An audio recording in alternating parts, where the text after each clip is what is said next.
Hello everyone and welcome to another episode of Game Corner. This is Metroid Prime 2 Echoes Part 10.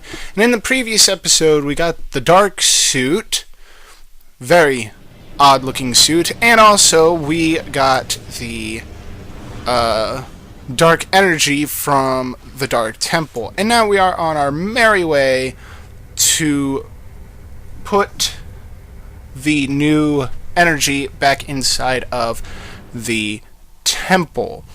Now, again, I'm probably going to hit on the suit or nitpick at the dark suit a little bit, mainly because it's the only suit you get and it's the only suit you hang on to for the majority of the game. Like, there's no upgrade, there is one upgrade, but a upgrade for the suit. But nothing to change or make it look any better. Like, in the first game you had the power suit, which sucked. Then you got the various suit, which allowed you to take more punishment. Then you got the gravity suit, which allowed you to move through water and allowed you to take even more of a punishment. But anyway, we've returned the energy back, and now life can go back to somewhat normal in Agon Wastes. And something very interesting that happens is that the weather clears up once you've put the energy back in. Shoots off a little beam of light. And this is also another cool aspect of the game. The beam of light is probably reflected from a satellite orbiting the place, and it gets put into the main energy collector. Now, I told you I wasn't going to show you much backtracking, but for the sake of... if I don't show you a backtrack episode now and again, this series would probably get really boring, as it would only be every single cutscene in the game, and that's it. But anyway, you have not only restored the energy, but you've also restored the fallen Luminoth's honor by completing what he couldn't. Which also I find interesting. If you look at this game a little bit more deeper, you'll find that you're like fulfilling everyone else's honor by doing what they couldn't do, which is pretty amazing to me. Anyway, we have to exit out of here, and there are some expansions in the Dark World, but I won't go after the Dark World expansions until I absolutely have to come back to the Dark World anyway, because this is kind of a spoiler, but at the end of the game you have to find 9 keys and 2 of them are in Dark Agon Wastes. So I'll get all the Dark World expansions when I have to go back to the Dark World, you know. But if I don't absolutely have to, then I'm not going to absolutely just do it, unless if I do it off camera, that is. Also, again, thank you for the support you guys have been showing me. Like, I've set a new goal for subscribers within a year of recording, and that's like 100. Like, if I can get 100 subscribers, that would be the most amazing thing ever. Okay. Now, around here there is a power-up, but I can't remember where the power-up is for... what is it? I'm trying to remember. It was another energy tank. I keep forgetting what it is. I don't think I got that extra energy tank that I was supposed to get. I keep forgetting if I did or if I didn't. If I didn't, then oh well. Like I said, I'm not going to try to excuse me. I'm not going to try to 100% it unless if I absolutely need to. And in normal, I think this is or veteran, normal, whichever, you don't really need as much energy as you think you may need. and I did get the energy tank. It's just, yeah, I just depleted it, that's all. Also, if you're wondering how I can tell where all the hornets' nests are in the or the war wasps, my bad. If you're wondering where I can tell where they are, it's because Retro Studios kind of does symmetry when they make an arena, a circular arena. So they're going to be like 4 quote-unquote corners. So if you know where the first 2 are at the entrance, just look diagonally across from where they are and you'll find them.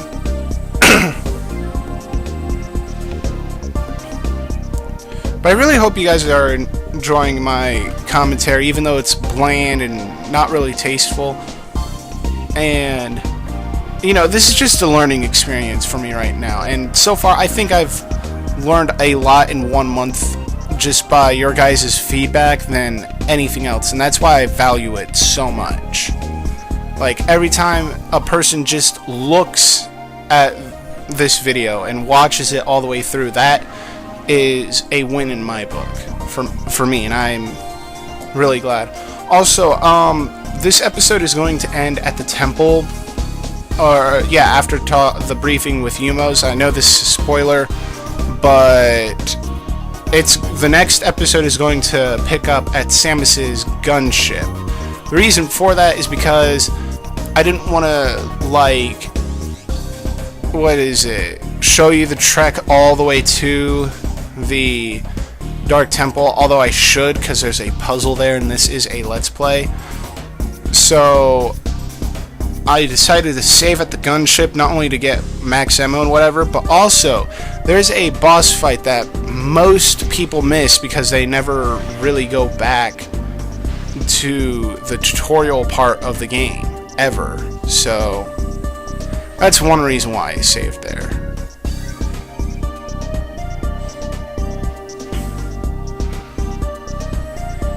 Goodbye, Aegon Wastes. We're not going to see you until like 4 hours into the game.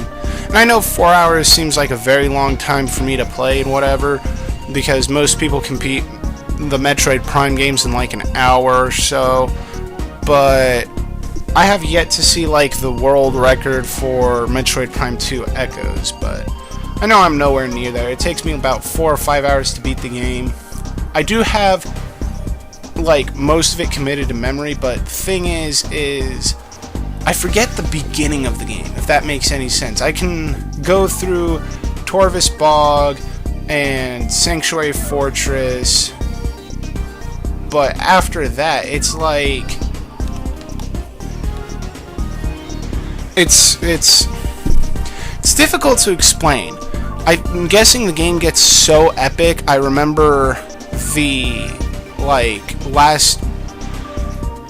very last bits of it, but then I forget how, like, towards the end, like getting all the 9 keys to access the Sky Temple, you know, or yeah, the dark equivalent to the temple in the temple grounds. I keep mixing names up.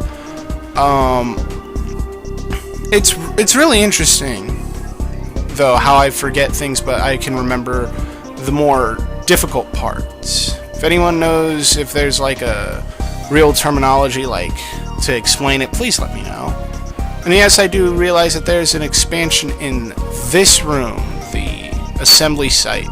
I will not get this expansion quite yet till I'm going to until I head towards Sanctuary Fortress. So after Torvis Bog, I'll get it. Now, what's really cool about Torvis Bog, before we get to it, is the underground theme is like a remixed version of, I forget what it's called in Super Metroid. It's another water place, but I forget what the level is called. I'll have to play Super Metroid again. I'll probably do a Let's Play too, depending on how things go with the recording and stuff. I'll do that for you guys. there is an expansion in this room, and I'm using the jump ball.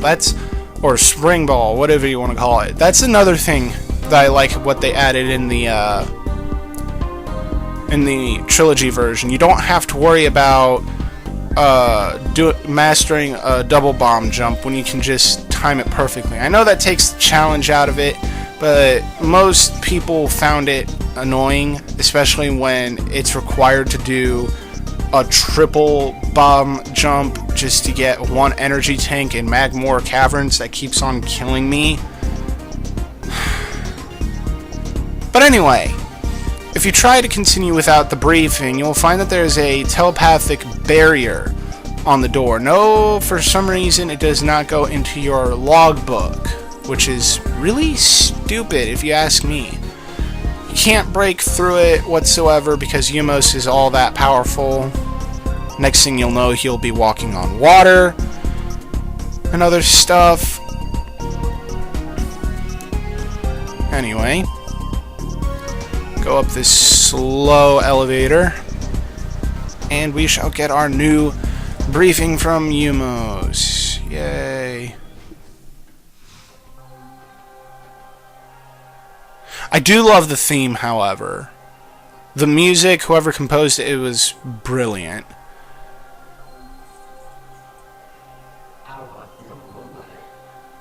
Thank you for restoring energy to the Temple of Aegon.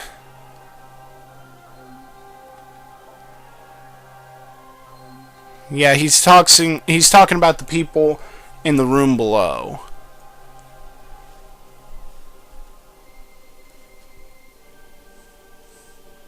Yeah, they'll increase their efforts in other lands, which is pretty incredible, even though it's not really shown. And it looks like we're about to close out of this video, guys. So I'm going to try to make this briefing a little quick. Just pause it and make sure you got it.